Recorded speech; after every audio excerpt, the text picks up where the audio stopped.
Most owners come home to the destruction and read it as punishment. She knew. She did it on purpose. She was upset about being left, and she chose the couch cushion as the vehicle for communicating that. The framing is almost universal. The destruction as a statement.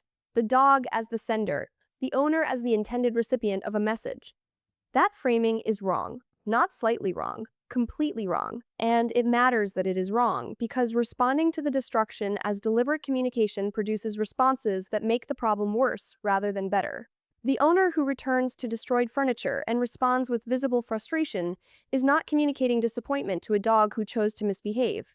They are producing an unpredictable emotional event for a dog whose nervous system is already dysregulated, and adding the residue of that event to the next departure. The destruction is not a message, it is a symptom, and symptoms require the right diagnosis before they respond to treatment. The first cause, the one that accounts for the majority of destruction in dogs left alone, is not separation anxiety.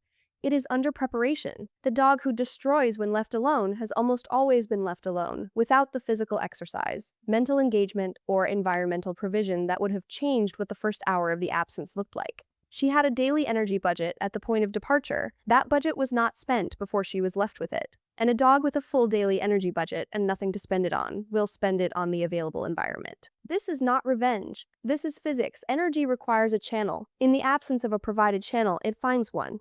The couch cushion is not a statement about how she feels about your departure. It is where the energy went. The full energy budget, unspent at departure, directed at the most texturally satisfying, olfactorily interesting, physically engaging available object, which is, in many living rooms, the furniture.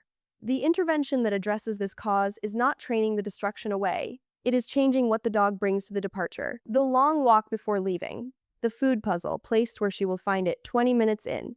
The specific depletion of the energy that would otherwise go into the cushion, redirected into something that meets the same need without the same cost. The second cause is the one that owners who have addressed the exercise and enrichment deficit and still come home to destruction need to understand. It is the anxiety response, but not in the general sense that the word anxiety is usually used. Separation-related distress in dogs is a specific neurological state, not a choice, not a character flaw, not even primarily a behavioral problem. It is the activation of an alarm response in a nervous system that has not yet learned that departures are safe, that they are temporary, that they reverse, that the person who left is the person who left is the person who will return, and that nothing about the hours between requires the body to treat them as a crisis. The nervous system that has not learned this is not a nervous system that is being difficult. It is a nervous system that is doing its job, the specific ancient job of flagging the separation from the primary attachment figure as a significant event requiring response. That response is physiological before it is behavioral. The cortisol, the heart rate elevation, the activation of the same stress response that would accompany any significant threat, these arrive before the destruction. The destruction is what the activated body does with itself in the absence of anything else to do. What distinguishes this cause from the first one is timing and quality. The under-exercised dog destroys things when her energy peaks, often mid-morning or mid-afternoon, with a quality of casual engagement. The anxious dog destroys things in the first 30 to 60 minutes of the absence, with a quality of urgency, targeting specifically the objects that carry the owner's scent most strongly.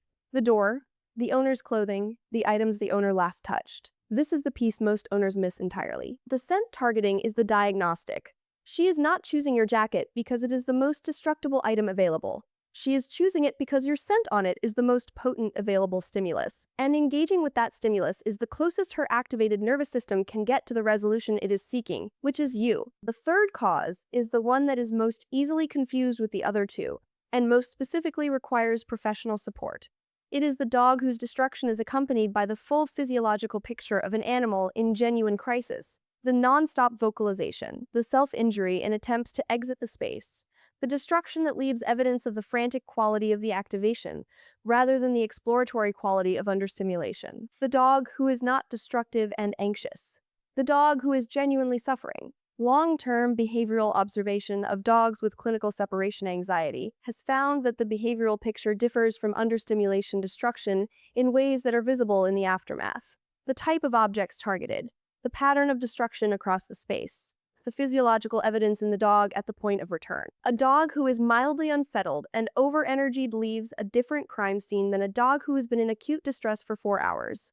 If the destruction is accompanied by evidence of genuine crisis, If the dog at your return is physiologically activated in ways that persist well beyond the greeting, if the pattern is escalating rather than stable, this is not a problem that enrichment and exercise management will resolve. It is a clinical presentation that deserves veterinary attention, because the dog is not making a behavioral choice. She is experiencing something that her nervous system is not currently equipped to manage. For that dog, the help that makes a difference is not a longer walk. It is the combination of systematic desensitization work and, often, pharmacological support to give the nervous system the floor of stability it needs before behavioral work can take hold. Most owners respond to the destruction with the same tool regardless of its cause, with correction, with frustration, with the visible emotional response that the ruined thing generates.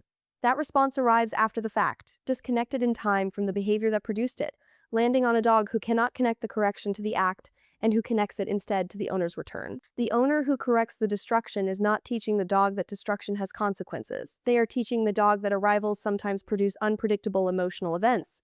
And a dog who has learned that arrivals are sometimes unsafe is a dog whose departure anxiety, if it existed before, is now compounded by arrival anxiety too. The correction makes the problem worse.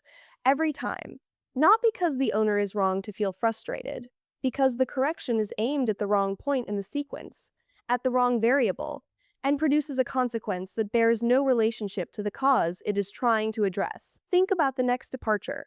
Not how to prevent her from destroying something, how to change what she brings to it. Has the daily energy budget been spent before the door closes? Is there something engaging waiting for her in the space she will spend the first hour in? Does the departure itself carry the calm, matter-of-fact quality that tells her nervous system this is ordinary, rather than the charged, guilt-laden quality that tells her nervous system the opposite? She is not trying to punish you.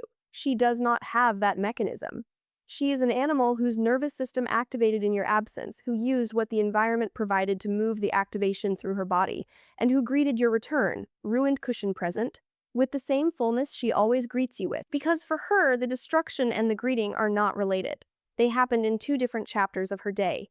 You arrived in the one that only contains gladness that you came back. She did not destroy your things because you left. Her body did something with the energy of the day while the person it is organized around was absent. That is the whole story. And that story has a different ending the moment you change what the beginning looks like.